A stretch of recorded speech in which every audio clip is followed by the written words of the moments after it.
आज हम बात करने वाले हैं आपके जो सबसे जो क्विक एक्शन लेने वाले जो मंगल और जो सबसे स्लोली काम करते हैं शनि के बारे में। तो आज इस दो प्लैनेट के बारे में बात करेंगे और क्यों बात करेंगे उसके पीछे भी कारण, क्योंकि हमारी लाइफ इतनी फास्ट मूविंग हो रही है। तो फिर हम ये सोचते हैं या फिर सोचना चाहते हैं कि हाँ हम जल्दी जल्दी एक्शन लें या फिर धीरे धीरे काम करें। तो आज इसके ऊपर बात करेंगे। मैं एस्ट्रोलॉजर देवदत्त त्रिपाठी आप सबका स्वागत करता हूँ अपने चैनल एस्ट्रो थॉट पर। तो सवाल ये है कि आज का सेशन शुरू करने से पहले आप सबको एक कहानी तो आप ज़रूर सुने होंगे कि कछुआ और खरगोश की कहानी, जहाँ पर खरगोश बहुत तेज़ जाके फिर रुक जाता है, लेकिन कछुआ धीरे धीरे जाके अपनी मंजिल हासिल कर लेता है। तो बिल्कुल उसी तरह जब हम खरगोश की बात करते हैं तो फिर कहीं ना कहीं उसमें मंगल की ऊर्जा आ जाती है, मंगल, और जो कि क्विक एक्शन लेते हैं, हम बहुत जल्दी काम करते हैं, जिसके अंदर एनर्जी बहुत ज़्यादा है। लेकिन शनि क्या करता है? शनि करता है आपको स्लोली जाता है, ठीक है।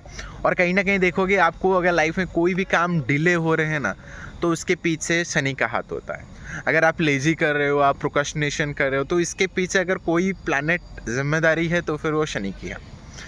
तो अब सवाल ये आता है कि असल में हमको ज़िंदगी में क्या करना चाहिए? हमें फर्स्ट वे में काम करना चाहिए, फिर स्लोली काम करना चाहिए?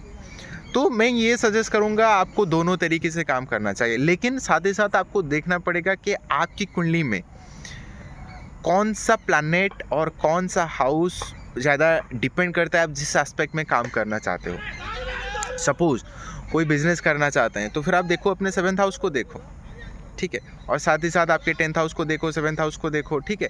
तो उसमें और आपका लग्न को भी देखो, तो उसमें कौन सी राशि आ रही है। अगर उसमें कोई एनर्जेटिक साइन आ रही है या फिर क्विक एक्शन, मतलब अगर वायु तत्व की राशि है, अग्नि तत्व की राशि है, तो फिर आपको क्विक एक्शन लेना चाहिए।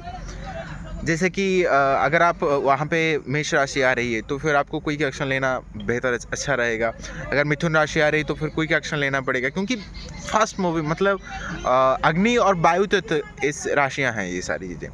लेकिन अगर वहाँ पे अगर वृषभ राशि आ जाए तो फिर वृषभ राशि ऐसी चीज़ें होती है जहाँ पर आपको स्लोली धीरे धीरे काम करना है, कंसिस्टेंट एफर्ट आपको देना पड़ेगा, तब जाके आपको मिल सकती है। तो इस वजह से डिफरेंस ये है सैटर्न और मार्स में। तो इस वजह से आप देखो अपनी कुंडली में आप कौन सी चीज़ को बेहतर बनाना चाहते हो। अगर सपोज आप मैं एजुकेशन की बात करूँ तो फिर आप देखो अपने 5th हाउस में कौन सी राशि आ रही है। अगर उसमें अगर साइन ऐसी कुछ आ रही है तो फिर जो कि एयर साइन है या फिर फायर साइन है तो फिर आपको क्विक लेना है, ठीक है। लेकिन अगर उसमें अर्थ साइन आ रहा है तो फिर आपको स्लोली चलना है।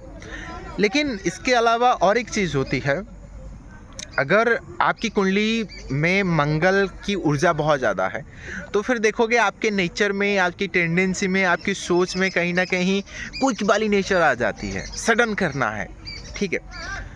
और वही चीज़ आप देखोगे कि कभी कभी क्या होता है कि आपके टेंडेंसी में तो क्विक एक्शन है, लेकिन आप जो एस्पेक्ट में क्विक एक्शन ले रहे हो, लेकिन वहाँ पे आपकी ऐसी राशि आ गई है जहाँ जो आपको मतलब स्लोली काम करने की वो इंडिकेट करता है, लेकिन आप क्विक एक्शन लेते हो तो फिर जिस वजह से आपको सक्सेस नहीं मिल पाती है।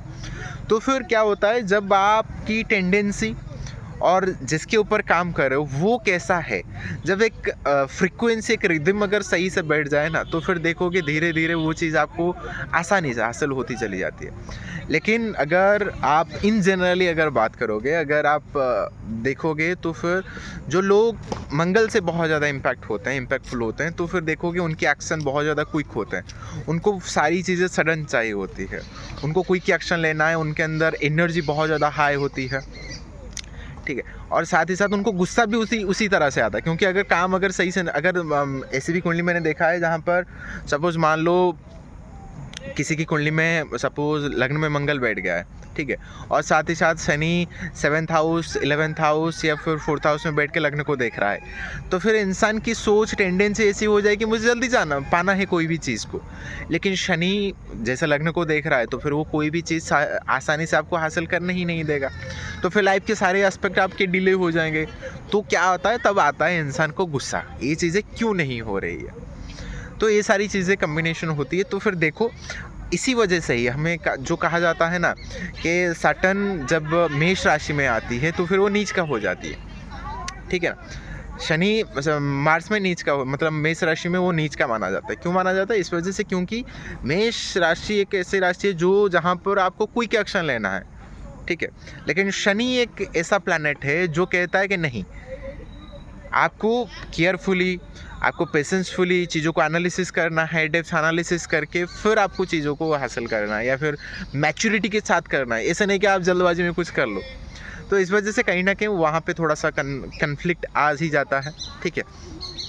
और उसके भी बहुत सारी चीज़ें, अगर मेष राशि देखोगे वहाँ पे सूर्य उच्च के बनते हैं जो कि आपके सेल्फ को रिप्रेजेंट करता है, और शनि एक प्लैनेट है जो कि सेल्फ को नहीं, वो सबकी भलाई चाहता है, सबको, सोसाइटी को, एक लार्ज को रिप्रेजेंट करता है। तो फिर कहीं ना कहीं उस वजह से वो नीच का भी होता है। तो फिर बहुत सारी, मतलब ज़रूरी नहीं कि सिर्फ यही एक पॉइंट है जिस वजह से वो नीच का होता है, बहुत सारे पॉइंट हैं, लेकिन ये उसमें भी एक पॉइंट माना जाता है, ठीक है। तो फिर देखो पहले आप अपनी कुंडली कि आपको क्विक एक्शन लेना है, या फिर शनि की तरह धीरे धीरे धीरे आपको खरगोश बनना है, या फिर आपको कछुआ बनना है।